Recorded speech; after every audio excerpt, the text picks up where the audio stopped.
জনতা ইয়া প্রশ্ন সংগ্রাম দালালি না রাজপথ যেমন চলবে আমাদের বিক্ষোভ এবং গণ অবস্থান কর্মসূচিও পাশাপাশি চলবে। সকল জেলায় জেলায় পাড়ায় মহল্লায় আপনারা বিক্ষোভে নেমে আসুন এবং গণ অবস্থান তৈরি করুন এবং আমরা অতি শীঘ্রই মার্চ টু ঢাকা ঘোষণা করব। সারা বাংলাদেশের মানুষকে ঢাকায় আসার আহ্বান জানাবো এবং আমরা এখনো দেখেছি যে বিশ্ববিদ্যালয়গুলোর দালাল ভিসি প্রক্টর গুলো এখনো ক্যাম্পাস বন্ধ করে রেখেছে। আমরা 24 ঘন্টার আলটিমেটাম দিচ্ছি সকল পাবলিক বিশ্ববিদ্যালয় গুলার হল গুলা খুলে দিতে হবে।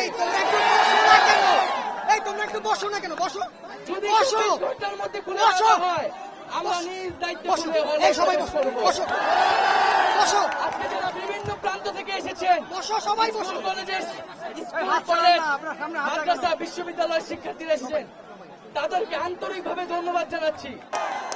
কোনো টান টান বুঝি না, আমরা মনে করি খুনি হাসিনা সরকার এবং এই ফ্যাসিবাদী শাসন ব্যবস্থা বাংলাদেশ থেকে তার পতন করতে হবে। তার জন্য একটা ঐক্যবদ্ধ বাংলাদেশ গড়ে তুলতে হবে। সকল দল মত ধর্ম নির্বিশেষে আমাদেরকে এই ঐক্যবদ্ধ জায়গায় আসতে হবে। এখানে যাতে কোনো ধরনের বিভক্তি করার সুযোগ সরকার না পায়, সেই সুযোগ যাতে আমরা সরকারকে না দেই। বন্ধুগণ, আজকে এই শহীদ মিনারে অনেকে অনেক দূর প্রান্ত থেকে এসেছেন, আমরা তাদেরকে ধন্যবাদ জানাই এবং আমাদের সাথে আমাদের অভিভাবক, শিক্ষক, নাগরিক প্রতিনিধিরাও এসেছেন। আমরা তাদের সংহতির জন্য তাদেরকে ধন্যবাদ জানাই। আমরা তাদের কথা খুব সংক্ষেপে শুনবো।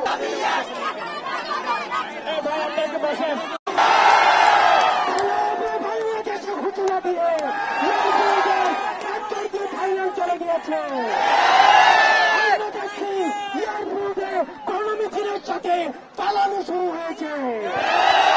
সুতরাং আমরা এই খুনি হাসিনা থেকে মুক্ত না হওয়া পর্যন্ত, তাদেরকে বিচারের আওতায় না আনা পর্যন্ত এই আন্দোলন চলবে। আমরা আমাদেরকে তাদেরকে শহীদ করেছে, আমরা স্পষ্টভাবে ঘোষণা করতে চাই এখানে প্রত্যেকজন আবু সাইদ হয়ে গিয়েছে, মুক্ত হয়ে গিয়েছে। বুলেট পড়ুয়া করি না, আমাদের এক দাবি, আমাদের আন্দোলন আজকে এমন, আমরা যেদিন আন্দোলনটাকে এই আন্দোলন থেকে এমন করে যেতে পারবো, সেই দিন আমাদের আন্দোলন শেষ হবে।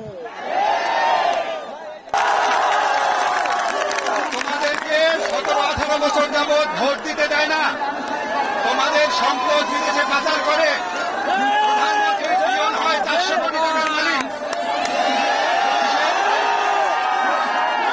আইজি হয় 1000 কোটি টাকার মালিক, মানুষকে গুম করে। এত কিছুর পর তাদের রক্ত পিপাসা মিটে নাই। তারা আমাদের সন্তানদের হত্যা করেছে, শত শত সন্তানকে।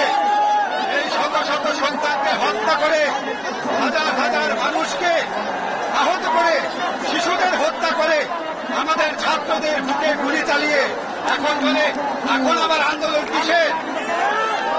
উনি বলেন উনি নাকি স্বজন হারানোর বেদনা বুঝে, উনি কারো স্বজন হারানো।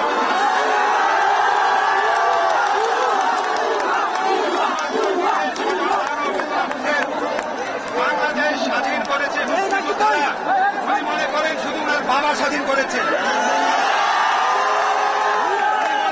বাংলাদেশের মালিক উনি আমাদেরকে কথায় কথা বলে উনি নাকি আমাদের ভাত খাওয়ান, উনি নাকি আমাদের বিদ্যুৎ বন্ধ করে দিবেন। আজকে আমি এখানে এসেছি আমাদের তরুণ প্রজন্ম, আমাদের জেনারেশন জি, তোমাদের প্রতি আমার শ্রদ্ধা জানানোর জন্য, তোমাদের প্রতি এই জাতির কৃতজ্ঞতা জানানোর জন্য। তোমরা বাংলাদেশের ইতিহাসে ব্রিটিশ আমল থেকে শুরু করে সবচেয়ে বড় স্বৈর শাসক, সবচেয়ে বড় হত্যাকারী শাসকের বিরুদ্ধে রুখে দাঁড়িয়েছ। তোমাদের জয় সুনিশ্চিত।